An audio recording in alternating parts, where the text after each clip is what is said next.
So how do you find the domain of a function?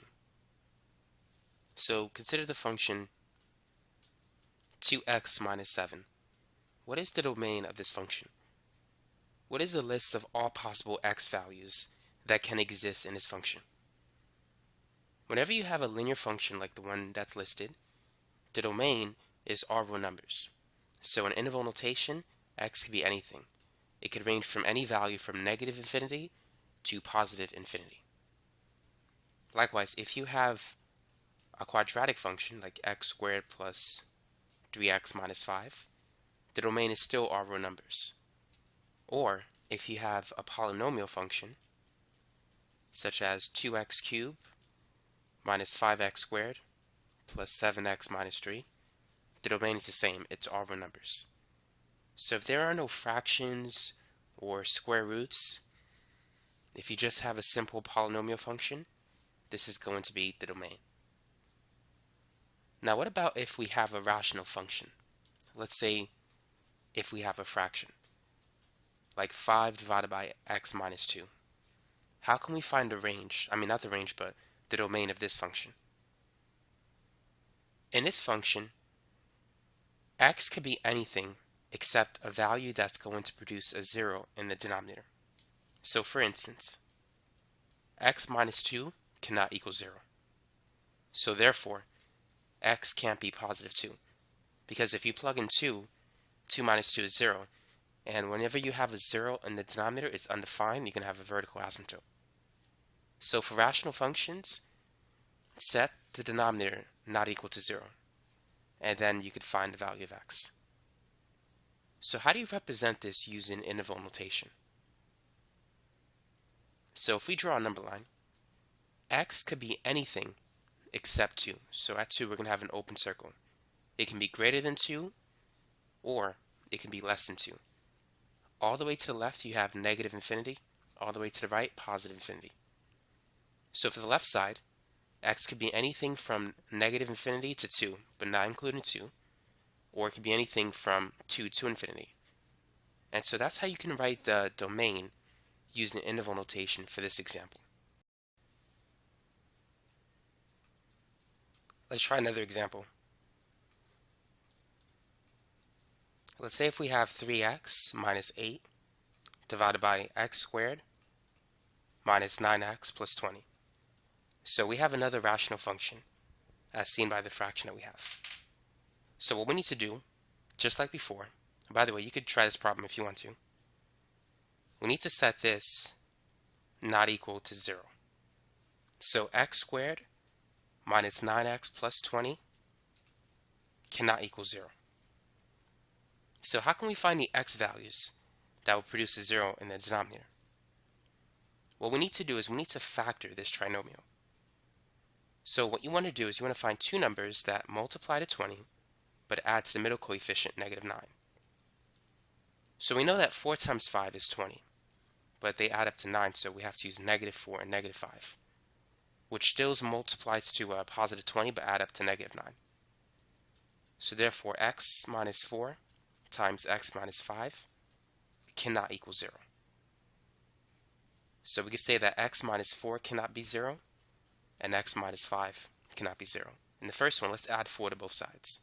So x can't be 4, and for the second one, x can't be 5. Now, how do we represent this in interval notation? What I like to do is plot everything on a number line. So if x can't equal 4, I'm going to put an open circle, and it can't equal 5 either. But it can be anything else.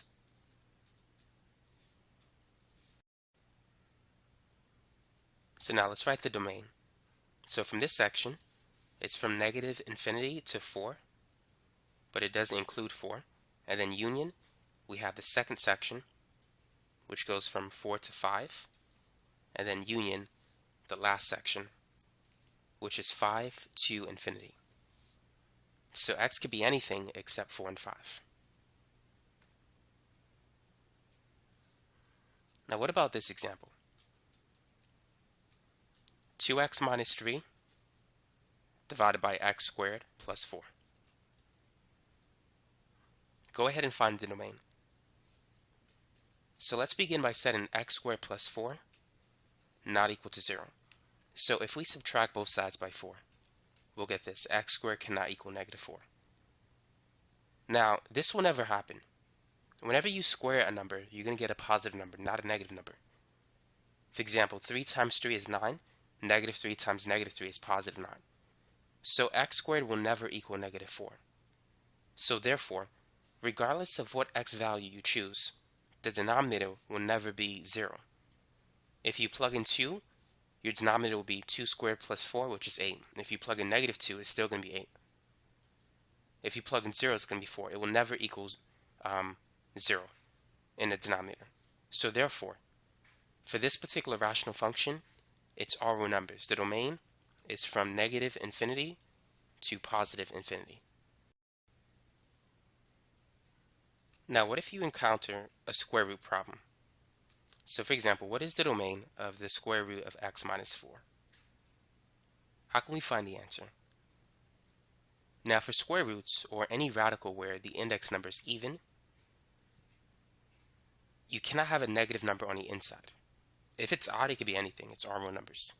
But for even radicals, or radicals with even index numbers, you have to set the inside greater than or equal to 0. It can't be negative. So for this one, all we need to do is add 4 to both sides. So x is equal to or greater than 4. To represent that with a number line, we're going to have a closed circle this time. So it could be equal to or greater than, so we're going to shade to the right. So to the right, we have positive infinity. So the domain is going to be from 4 to infinity. Since it includes 4, we need to use a bracket in this case. Now, what about a problem that looks like this? The square root of x squared plus 3x minus 28. How can we find the domain of this function? So just like before, we're going to set the inside of the square root function equal to or greater than 0. Now we need to factor. So let's find two numbers that multiply to negative 28, but that add to 3. So we have 7 and 4. Now I need to add up to positive 3, so we're going to use positive 7 and negative 4. 7 plus negative 4 is positive 3, and 7 times negative 4 is negative 28. So to factor, it's going to be x minus 4 times x plus 7. So x can equal 4 and x can equal negative 7. Now what I'm going to do is make a number line with these two values.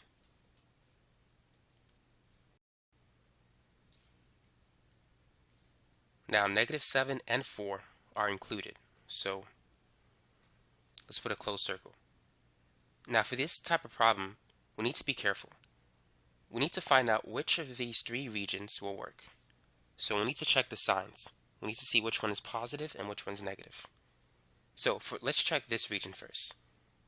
If we pick a number that's greater than 4, like 5, and if we plug it into this expression, will it be positive or negative?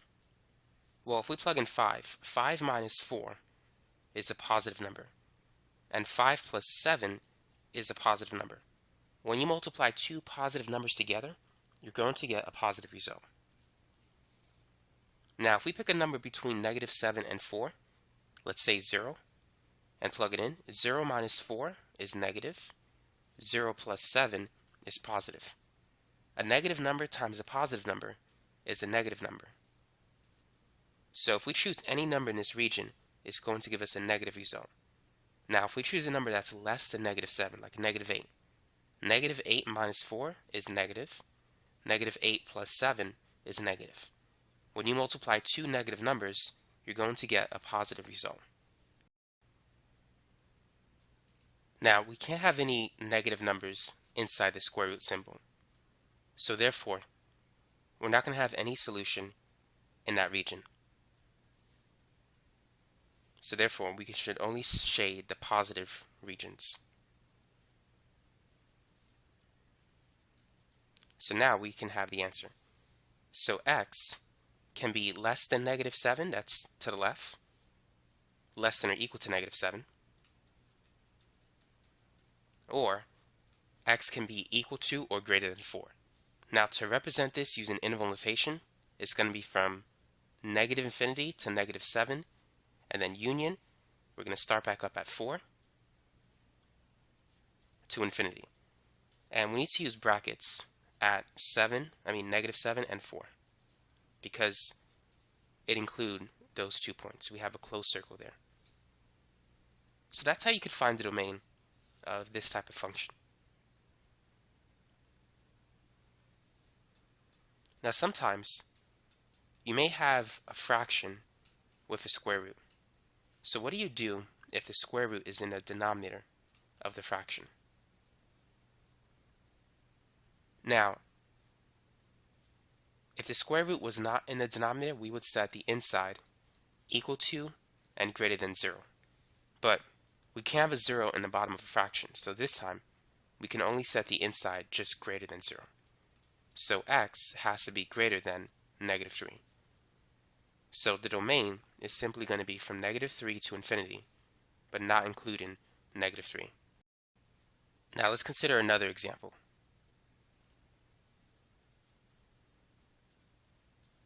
So we're going to have a fraction again, but with a square root in the numerator.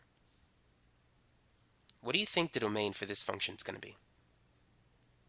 Now, if you have a square root in the numerator, you need to set the inside equal to or greater than 0. So x is equal to and greater than 4.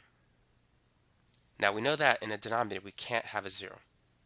So we're going to set it equal or not equal to 0. And we could factor it. So this is going to be x plus 5 times x minus 5 using the difference of squares method. So x cannot equal -5 and it can't equal 5. So now let's make a number line. So we have -5, 4, and 5. So we're going to have an open circle at -5 and 5. And then x is equal to or greater than 4. So we're going to have a closed circle at 4 and shade to the right. So there's nothing really to write here because x is not going to equal to anything less than 4. It equals everything greater than 4, including 4, but just not 5. So how do we represent that in interval notation? So this is the first part. So we're going to start with 4 using brackets and stop at 5 using parentheses, since it does not include 5. And then union, for the second part, is going to go from 5 to infinity. So that's how you can represent the answer using interval notation. Now, what would you do if you have a fraction that contains a square root in the numerator and also in the denominator? Try this. So let's focus on the numerator. We know that x plus 3 is equal to or greater than 0, which means x is greater than or equal to -3. So if we plot that on our number line, this is what we're going to have.